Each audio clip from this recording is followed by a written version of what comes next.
Kita telah sama-sama membaca, menyimak, mendengarkan membaca Al-Quran daripada zaman kita. Mudah-mudahan bagi yang membacanya dan mendengarkannya semuanya insya Allah mendapatkan rahmat dan pahala dari Allah Subhanahu wa Ta'ala. Jemaah sekalian, kita sekarang sudah masuk surat yang ke-6. Sudah hampir berapa tahun kita naik? Ya, ada 3 tahunan ada. 34 tahun. Surat ke-6 Al-An'am. Surat Al-An'am. Al-An'am itu artinya binatang ternak. Ini bicara tentang masalah peternakan binatang.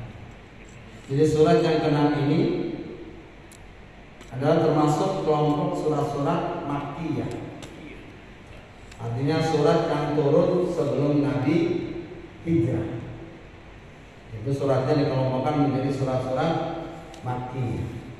Ada lagi kelompok surat-surat Madaniyah, surat-surat yang turun setelah Nabi Muhammad SAW dan para sahabatnya hijrah dari kota Mekah ke kota Madinah yang dulunya bernama Yasrib.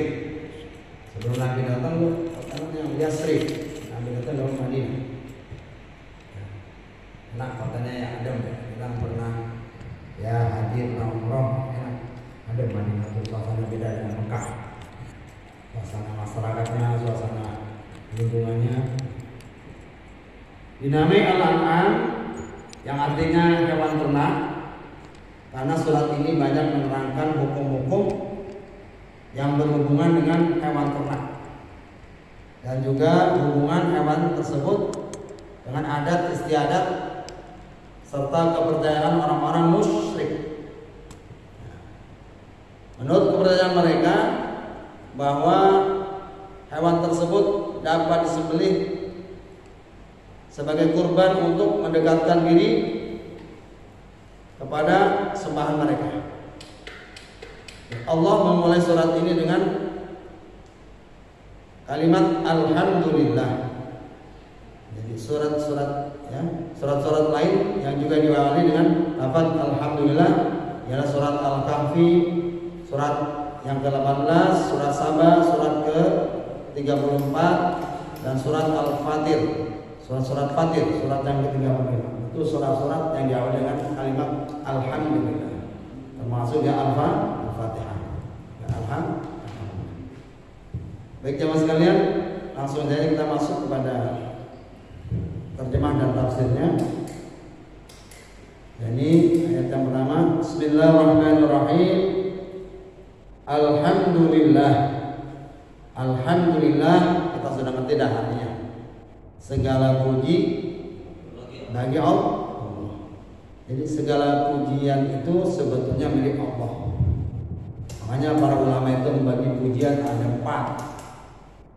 Ada puji qadim li qadim, ya kan? Ada puji qadim li hadis. Ada puji hadis li qadim. Ada puji hadis li hadis. Apa artinya itu?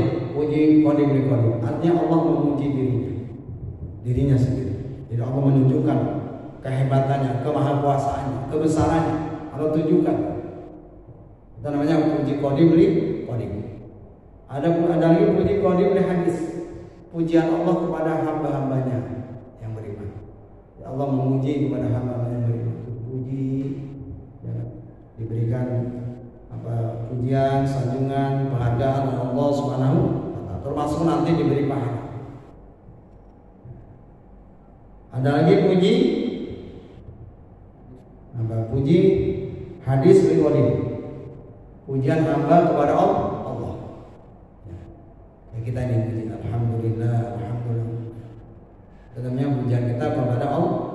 Kita memuji Allah karena Allah lah zat satu-satunya yang berhak untuk dipuji. Terus yang keempat, puji hadis. Pujian antara hamba dengan hamba, antara kita ini saling memuji. Dipuji karena mungkin ketampanannya, kecantikannya, kedermawanannya, sifatnya, semuanya, prestasinya, itu semua dengan pujian dari. Nah, dari sekian pujian-pujian itu hendaklah semuanya dikembalikan kepada Allah Subhanahu wa taala. Kalau kita dipuji dengan kepandaian kita, ya, kembalikan puji kepada Allah. Alhamdulillah, ini semata-mata hanya pertolongan Allah, ini semata-mata hanya anugerah Allah Subhanahu. Terus itu pun kalau dipuji dengan sifat kedermawanan kita, pujiannya semua dikembalikan kepada Allah. Alhamdulillah, alhamdulillah, alhamdulillah. Jadi jangan langsung GR. Wah, sapa dulu dong babehnya, sapa dulu dong gua udah tahu emang lo. Nah, sombongnya udah deh, pegar bahasa ini. Ya, pujian dikembalikan kepada Allah Subhanahu wa taala. Kenapa Allah dipuji? Kenapa Allah memuji? Alladzi khalaqas samawat, alladzi khalaqa, yang telah menciptakan as-samawat, ini bentuknya zamannya, langit-langit, wal arda, dan bumi, wa ja'ala, dan telah menjadikan az-zulmat, gelap, wan nur, dan cahaya. Ada zulmat, ada an-nur, ada gelap, ada cahaya. Makanya ibu kita nih, Raden Kartini kan bikin buku Minaz Zulmati ilan Nur. Habis gelap terbitlah terang. Itu luar biasa, itu nggak main-main juga. Yang ditampilkan di anak-anak itu kan, Ibu Kartini itu kesannya jadi kayak orang nggak punya, karena kesannya sekuler. Padahal beliau tuh muridnya kayak Soleh Darat gitu. Jadi guru agamanya Kiai Raden Kartini itu kayak Soleh Darat. Gurunya para kiai-kiai di Jawa nih. Beliau lah yang pertama kali mengusulkan supaya Al-Quran itu diterjemahkan, ya, supaya ini ngerti, supaya tidak salah paham. Kalau diterjemahin nggak ngerti, sama Belanda nggak boleh. Sebab kalau nanti Al-Quran ini tahu orang tahu artinya, terjemahan nanti, wah dia pada berontak sama kita. Makanya nggak boleh terjemahin, udah baca aja. Baca udah pahala, udah nggak usah pakai diarti-artiin. Nah, kalau diartiin nanti umat Islam jadi cerdas, jadi tahu mana yang benar, mana yang salah, nanti makanya termasuk usulan dari Raden Kartini mengusulkan kepada Soleh Darat supaya Al-Quran itu diterjemahkan supaya tahu nanti. Summal ladzina kafaru, namun demikian orang-orang kafir, bi rabbihim, terhadap Tuhan mereka, ya'dilun, ya, masih menyekutukan. Dalam tafsirnya ayat ini, Allah membuka surat Al-An'am ini dengan memberi petunjuk kepada manusia bahwa segala pujian hanyalah bagi Allah, hanyalah milik Allah, pencipta langit, pencipta bumi dan segala isinya. Ini bumi dan langit aja nih sekarang kan udah di ekspor orang berapa tahun tetap nggak bisa. Isinya laut, isinya bumi, isinya laut aja tuh laut, masya Allah. Kalau kita lihat tuh nelayan nangkepin, apalagi yang pakai jaring-jaring yang kecil, masya Allah tuh ditangkepin tiap hari berjuta-juta ton kan itu lautan ikannya nggak habis. Belum hasil bumi kita ini luar biasa. Indonesia ini masya Allah luar biasa. Kayaknya ini luar biasa. Apanya? Di buminya aja masya Allah ada emas, ada minyak, ada tembaga, ada apa lagi? Batu bara, wah macam dah banyak. Hanya luar biasa.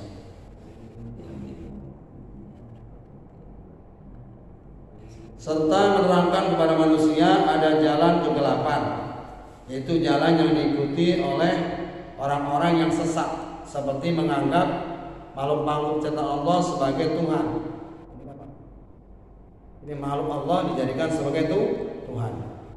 Allah sendiri yang sebagai pencipta makhluk itu tidak dihiraukan, tidak disembah. Bahkan mereka lebih senang menyembah makhluk Allah. Saat postingan saya kemarin itu ada 9 manusia-manusia yang dijadikan sebagai Tuhan. Ya, kayak Tuhannya orang Hindu, Tuhannya orang Buddha, Tuhannya orang, pada nyembah manusia. Lucu. Jadi orang-orang yang dianggap suci, orang-orang yang dianggap sebagai orang-orang yang disembah, dibikin patung, mereka disembah. Islam begitu ketat masalah membuat patung ini karena khawatirnya begitu. Khawatir nanti disembah. Kalau sekarang untuk mengenang aja sih nggak apa, kan khawatirnya nanti begitu. Kalau bikin patung orang-orang hebat, orang-orang yang khawatir nanti orang tuh bukan nyembah Allah, dia nyembah patungnya itu. Makanya ketat Islam untuk memberikan masalah hukum membuat patung, membuat gambar. Allah juga menunjukkan jalan yang terang. Jadi ada jalan yang gelap, ada jalan yang terang. Tinggal kita mau pilih mana? Mau pilih zulmat atau mau pilih an-nur? Mau pilih jalan yang gelap atau jalan yang terang? Nanti jalan kebenaran dan jalan kebatilan. Allah menguji dirinya dengan alhamdulillah. Dengan demikian para hamba mengetahui bagaimana hendaknya mereka memuji Tuhan, yaitu dengan mengucapkan kalimat alhamdulillah. Segala puji itu adalah milik Allah Subhanahu wa taala. Karena dialah yang paling berhak untuk menerima pujian itu, yang memiliki segala sifat-sifat yang terpuji dan segala sifat-sifat kesempurnaan. Allah menjelaskan tentang dirinya sebagai zat yang maha terpuji itu dengan menerangkan bahwa Allah pencipta langit dan bumi, gelap dan terang. Pencipta langit dan bumi disebutkan secara khusus dalam ayat ini adalah untuk menunjukkan keistimewaannya sebagai ciptaan Allah yang besar dan senantiasa disaksikan oleh umat manusia. Pada keduanya terdapat pelajaran bagi manusia yang kesemuanya itu merupakan tanda-tanda kesempurnaan Allah Subhanahu wa taala. Kalau ciptaan Allah sebut secara khusus langit dan bumi, kan ini ciptaan maha karya Allah yang sangat luar biasa. Di samping manusia dan bumi. Ayat berikutnya yang kedua, walladzi khalaqakum min tinin, wa dialah Allah alladzi khalaqakum yang menciptakan kamu min tin dari tanah, summa qada kemudian dia menetapkan ajal atau kematian, wa ajalun musamma dan batas waktu tertentu, indahu yang hanya diketahui olehnya, summa antum tamtarun namun demikian kamu masih meragukannya. Jadi Allah memberikan informasi kepada kita tentang asal usul kita, manusia ini dari apa sih kan gitu. Ya, ternyata kita ini memang dari tanah, mintin. Ya, mintin.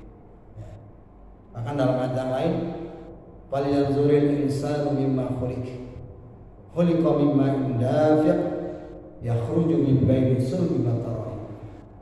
Falyanzuril insanu, hendaklah manusia memperhatikan mimma khuliq, dari apa dia diciptakan. Khuliqa mimma dafiq, manusia diciptakan ya dari air yang memancar. Min baini sulbi wa tara'ib, di antara tulang rusuk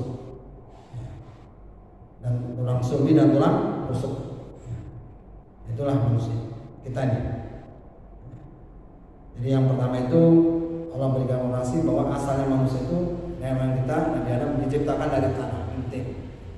Nah, kalau kita ini keturunan-keturunannya udah bukan dari tanah lagi, dari sperma. Ya.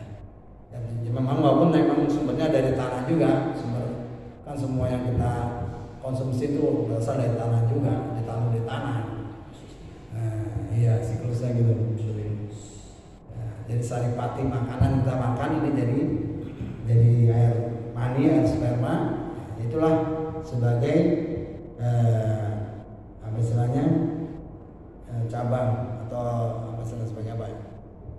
Sperma itu berarti sebagai bahan untuk manusia, ya bahan baku kita dah, ya bahan baku manusia. Dari situ ternyata ya Allah.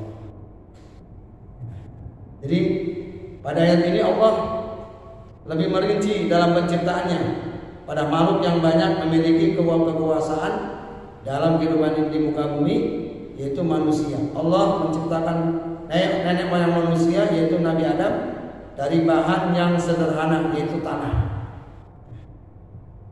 Manusia yang sekarang ini menjadi besar dan dewasa juga dari saripati tanah dan berbagai zat makanan yang ditumbuhkan dari tanah. Kemudian Allah menetapkan waktu hidupnya di dunia sampai datang waktu ajal dan kematiannya. Dulu kita nggak ada. Terus Allah adakan kita. Allah ciptakan roh kita. Jadi kan manusia itu proses kehamilan ibu kita itu kan melalui tahapan-tahapan. Jadi 40 hari pertama itu kita berupa nutfah. Terus 40 hari kedua kita berupa alaqah. 40 hari ketiga kita berupa mudghah. Jadi 40 hari pertama itu janin itu masih berupa alaqah, masih berupa gumpalan-gumpalan darah. Terus menjadi jadi nutfah ya, bukan jadi bekas sperma. Terus jadi nanti 40 hari kedua jadi segumpal darah, alaqah. 40 hari ketiga mudghah, segumpal daging. Nah, jadi kalau 40 kali 3 berapa? 120 ya? 120 hari. Usia dalam kandungan 4 bulan. Karena kita sekarang katanya kan 4 bulan. Karena 4 bulan itu sudah mulai ditiupkan ruh. Itu dalam kitab Arba'in yang kita baca oleh Sanidin ini. Ya disangka inna umati yaumal qiyamah. Nah, bi batni ummihi arba'ina yauman nutfatan. Summa misal dzalik arba'ina yauman alaqatan, arba'ina yauman mudghatan. Nah, pada usia kandungan 4 bulan itu bayan fahu fihir ruh. Ya, Allah mengutus malaikat untuk meniupkan ruh ke dalam rahim ibu kita. Hiduplah kita. Udah ada kehidupan di situ. Nah, nanti di situ ditentukan tentang ajal kita, tentang umur kita, tentang rezeki kita, tentang jodoh kita. Nah, ini sudah ditentukan. Jadi kita dulu berada di alam arwah, di dalam alam. Terus masuk yang alam kedua, alam rahim. Ini alam rahim. Dari alam roh masuk alam rahim. Berapa lama di alam rahim? 9 bulan. Nah, itu berarti udah dua alam tuh. Alam arwah, alam rahim. Nah, sekarang ketiga nih, alam dunia. Kita lahir di dunia ini. Kita masuk dalam alam yang ketiga nih. Alam dunia, alam ketiga. Almarhum orang tua kita Pak Haji Abdullah udah alam yang keempat ya. Alam kubur. Kita tinggal nyusul doang, kita tinggal nunggu doang. Kita sedang menuju ke alam yang keempat. Nunggu giliran. Di dunia kita lahir, berapa lama jatahnya? Ya tergantung masa kontrak kita waktu itu dengan Allah. Berapa lama? Cuman sayangnya emang kontrak itu kita nggak dapat salinannya. Pada fotokopiannya mah enak. Ya kan? Oh nanti gua mati tahun sekian, nah silakan. Oh nanti gua jodoh gua masih anu nih. Oh gua nanti jadi orang kaya nih. Ya, ini kan masalahnya kita nggak dapat bocoran itu, nggak dapat informasi itu. Ya. Kapan kita mati kapan, di mana kita nggak tahu. Yang jelas, yang penting bukan masalah matinya, masalahnya adalah bekalnya ini, bekal kita mati ini apa? Ya, jadi kita salah satu kita ini duduk sekarang bersila-sila berpagi-pagi di sini habis subuh kan. Kalau nurutin nafsu aja kan enak kan, ngopi pulang di rumah udah tidur nonton ini kan enak. Itu nafsu kan. Artinya kan kita di dalam rangka untuk mencari bekal akhirat. Sambil untuk menambah ilmu. Manusia yang ragu tentang dibangkitkannya nanti pada hari kiamat adalah didasarkan pada jalan pemikiran yang pendek dan sederhana. Kalau ada anggapan seakan-akan hidup ini yang sekali saja, ini anggapan orang-orang yang pendek, yang picik pikirannya. Jadi enak banget kalau udah cuma sekali, cuma di dunia doang, nggak ada hidupan akhirat. Orang-orang yang selama ini terzalimi bagaimana? Orang-orang yang selama ini dilanggar haknya, orang-orang yang selama ini dirampas kemerdekaannya, dizolimi, dia nggak bisa balas di dunia. Karena dia nggak punya kekuatan apa-apa, nggak punya power. Enak banget kalau misalnya hidup cuma di dunia doang dong. Orang para penjahat enak banget dong, bebasnya. Makanya ada kehidupan akhirat, ada akhirat. Soalnya dari pengadilan dunia aja mah, tahu sendiri dah. Wajita gentara membela yang bayar. Masya Allah. Lanjut. Wa huwa Allah, dan dialah Allah fis samawati wa fil ard, yang disembah di langit, wa fil ard, dan di bumi. Semua makhluk itu wajib menyembah Allah, baik ada di langit maupun di bumi. Nah, adapun makhluk-makhluk yang tidak menyembah Allah, nanti ada konsekuensi. Ya'lamu sirrakum, dia mengetahui sirrakum, apa yang kamu rahasiakan. Sir, makanya ada istilah nikah sir, nikah sir ini sirrakum, nikah yang ngumpet-ngumpet, nah sembunyi-sembunyi. Ya ini begitu. Ya'lamu sirrakum, Allah Maha mengetahui apa yang kamu sembunyikan, apa yang kamu rahasiakan. Wa jahrakum, dan apa yang kamu nyatakan. Yang sembunyi aja Allah tahu, apalagi yang sudah jelaskan. Wa ya'lamu, dan mengetahui pula ma taksibun, apa yang kamu kerjakan. Ma taksibun. Kita tafsirnya.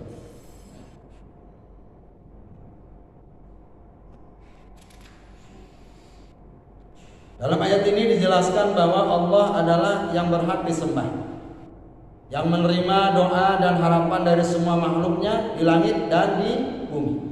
Allah adalah nama yang agung bagi Tuhan Rabbul Alamin, yang sudah dikenal oleh bangsa Arab sebelum Islam. Bangsa Arab pada zaman jahiliyah, bila ditanya tentang Tuhan yang berhak disembah, mereka akan menjawab Allah. Tuhan yang memiliki sifat-sifat mereka kenal, itulah yang mereka sembah.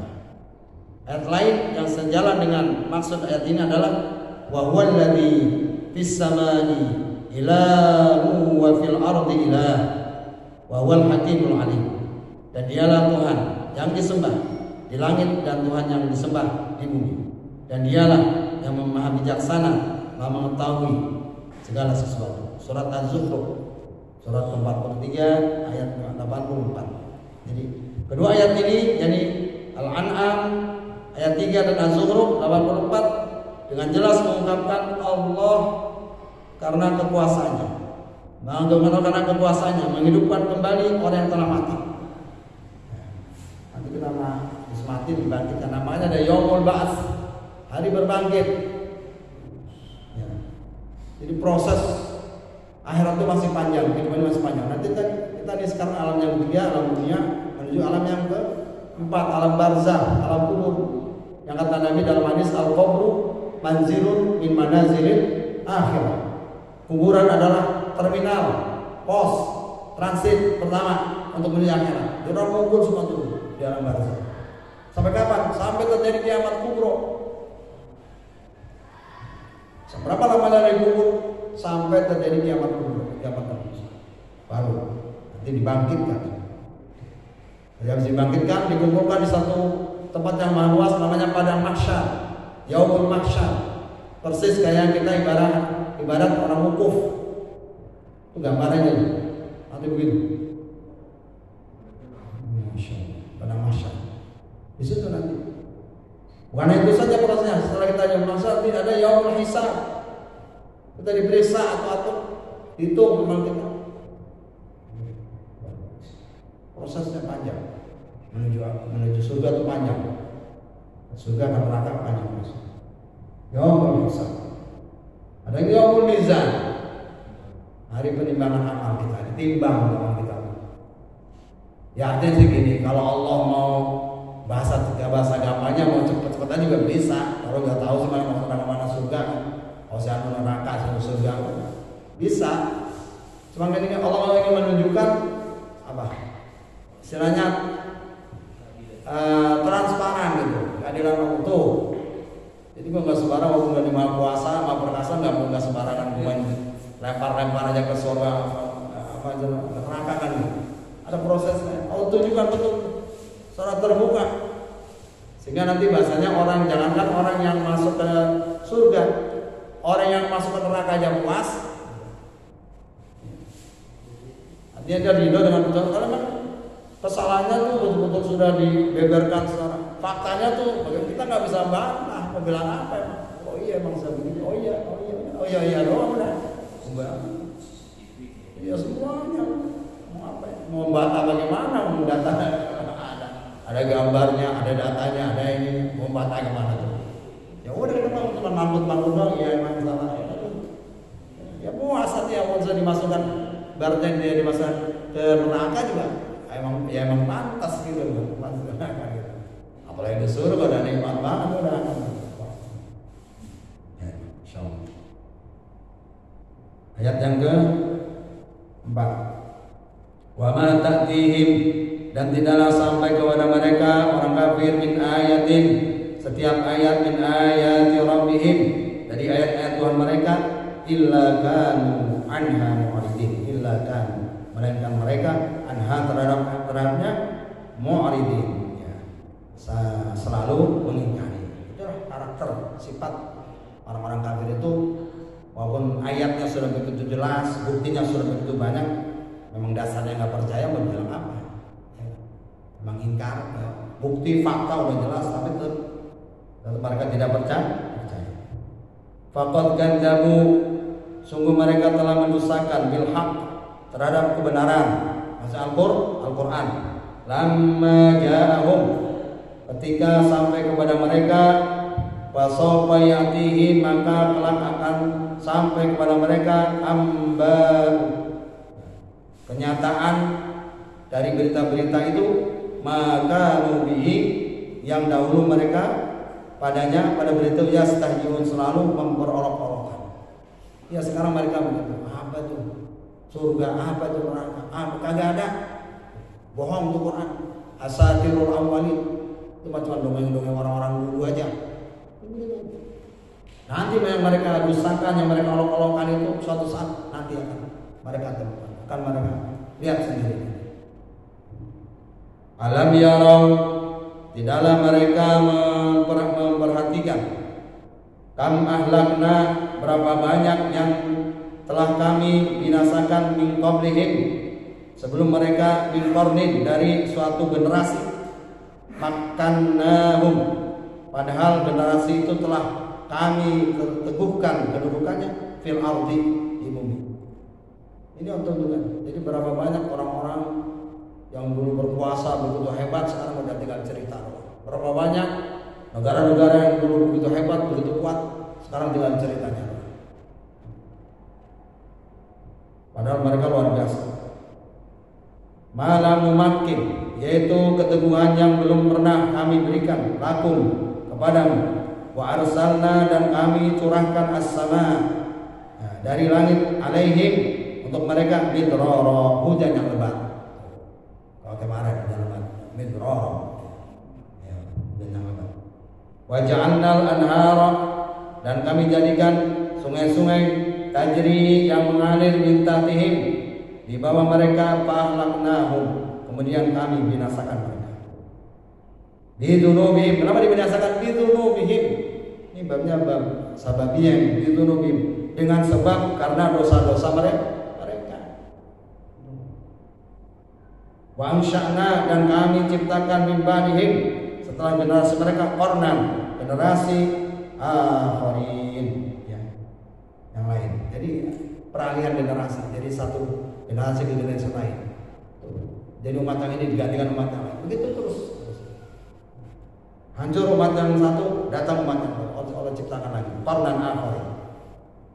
Walau nazzalna, dan sekiranya kami turunkan alaika, kepadamu Muhammad, kitaban, tulisan, pikir tosin, di atas kertas, kertas. Fala masuhu, sehingga mereka dapat memegangnya, biaidihim, dengan tangan mereka sendiri. Laqala alladziina kafaru, misalnya orang-orang kafir itu akan berkata, in hadza, ini tidak lain, illa sihrun mubin, hanyalah sihir yang nyata. Jika seandainya Allah turunkan Al-Quran berbentuk tulisan, berbentuk buku, dan itu bisa dipegang oleh mereka langsung, tetap aja mereka nggak percaya. Dibilang ini mah cuma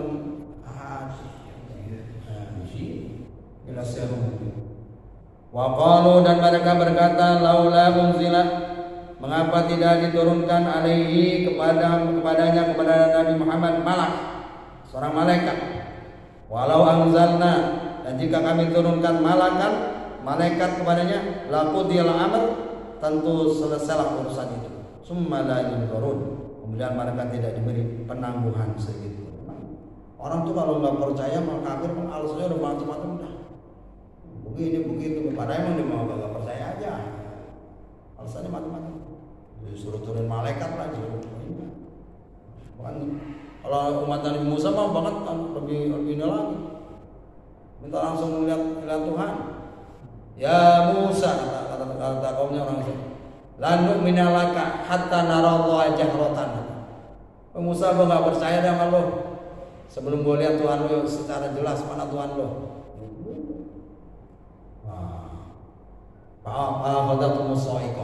Kemudian dia disambar petir orang-orang pada mati, pada pingsan. Lihat ya, kata Musa, lihat gunung dong, meledak dulu, pingsan dia.